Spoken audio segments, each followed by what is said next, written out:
Kreskol, the setting for Max Gross's witty and sagacious debut novel, The Lost Shtetl, Harper via 416 pp. Out of 4, has been forgotten by history.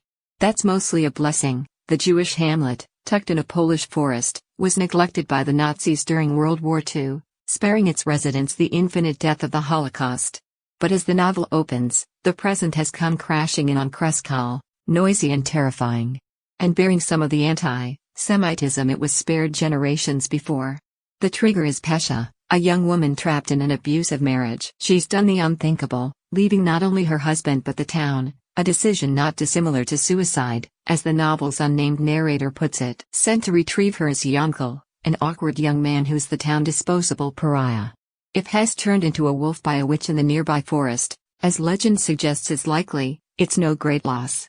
But soon Hess returned, not with Pesha, but with bureaucrats and journalists via helicopter. The Shtetl is no longer a secret, and the narrator thinks for a moment that the iron chariot means the Messiah was flying into Kreskol.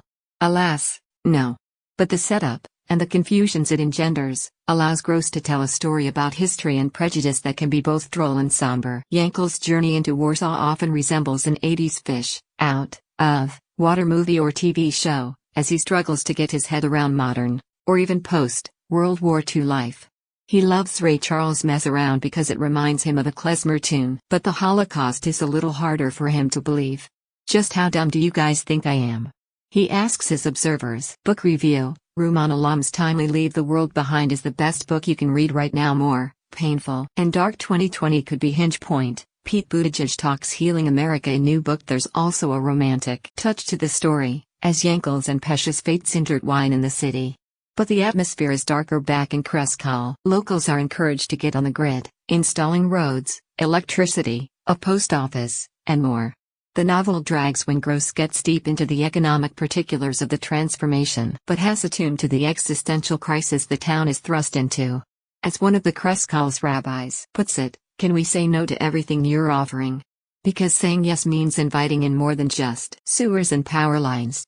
It means tourists, observers, and some of the old slurs and suspicions that have stalked Jews. The persistence of anti-Semitism after the Holocaust has been an enduring theme for American writers, from Bernard Malamud and Philip Roth to more contemporary writers like Michael Chabon, Shalom Auslander and Steve Stern. Gross earns a spot in that company because he grasps that the subject remains urgent. Kreskol exemplifies how time and distance sow doubt about atrocity. People want to know about a place that escaped a slaughter, which frees Gross to write a fine and often funny speculative novel. But he knows people are less eager to confront the roots of that slaughter, which makes The Lost Shtetl a potent cautionary tale as well.